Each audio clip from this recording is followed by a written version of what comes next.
তুমি বলছিলে এখানে একটু অন্যরকম শান্তি আছে, কিন্তু আমি তো এসে একদম মুগ্ধ হয়ে গেছি।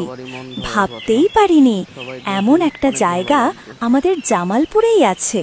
এটাই জামালপুরের ইসলামপুর, উত্তরে মলমগঞ্জ, দক্ষিণে জারুলতলা রোড। এই জায়গাটার নাম পাঁচশি জাঙ্গাল বা জারুলতলা, আর এখন সবাই ভাইরাল বটতলা নামেই চেনে। দুই পাশে বিশাল মাঠ, এই হাওয়া মনটা কেমন যেন জুড়িয়ে যাচ্ছে। এই গাছটা দেখে মনে হচ্ছে অনেক পুরনো। কি গাছ এটা? এইটা আমবট, বয়স প্রায় ১৭০ বছর। করিম ভাই বলছিলেন ছোটবেলা থেকেই দেখছেন গাছটা এমনই দাঁড়িয়ে আছে, নীরবে। এমন একটা গাছের ছায়ায় দাঁড়িয়ে থাকলেও একটা ইতিহাস যেন শরীর ছুঁয়ে যায়। প্রতিদিন বিকালে এখানে ১৫০-২০০ মানুষ আসে। ছেলে মেয়ে বাচ্চা কাচ্চা হাঁটে, দাঁড়ায়, ছবি তোলে। এটা এখন একটা ছোট্ট মিলন মেলা হয়ে উঠেছে। এই দুইটা টং দোকান কাদের? একটা করিম ভাইয়ের আর একটা কুদ্দুস ভাইয়ের।